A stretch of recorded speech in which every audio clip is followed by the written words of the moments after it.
ал ағайынды бауырлар менде бір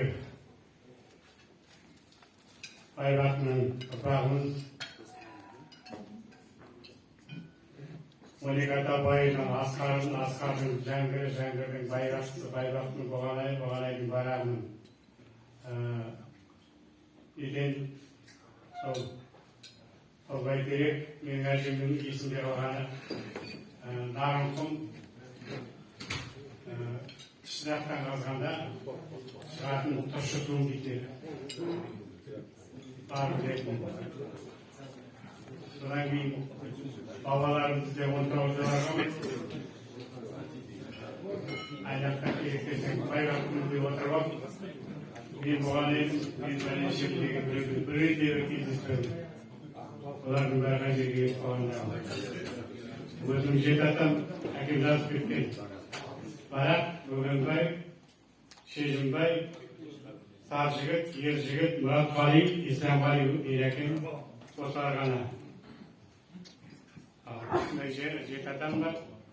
Ол күмәнді, олай болуы мүмкін емес. Осындағы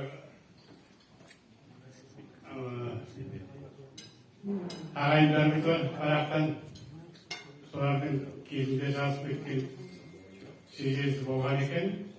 Оны бірақ балалар аңсар көздер дарқанда жоғалтылған. Ол 14 болған. Соның ішінде болуы мүмкін. Ал біздер сол біләндей менің осы жерден немеренім бар.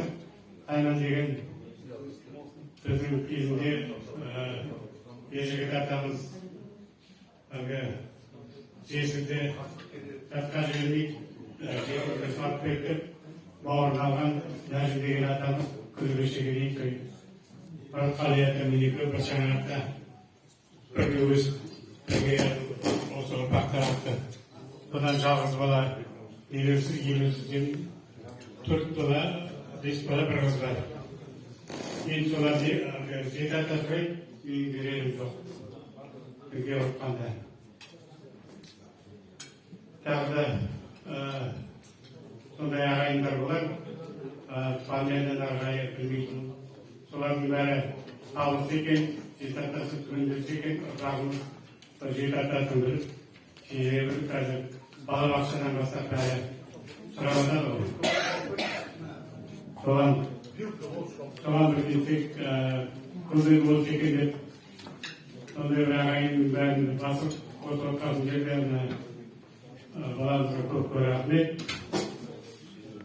Сол енді ұрпағымызға сондай болып, жалғасын тауып, олар да жоғалтпас екен деп,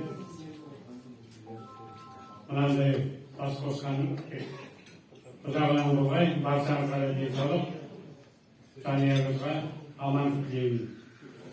Бағанағы ағам айтып кеткендей, тек қана үш жерден қолдаса екен,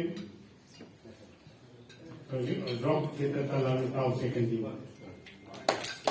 Ол басқа айтарым жоқ.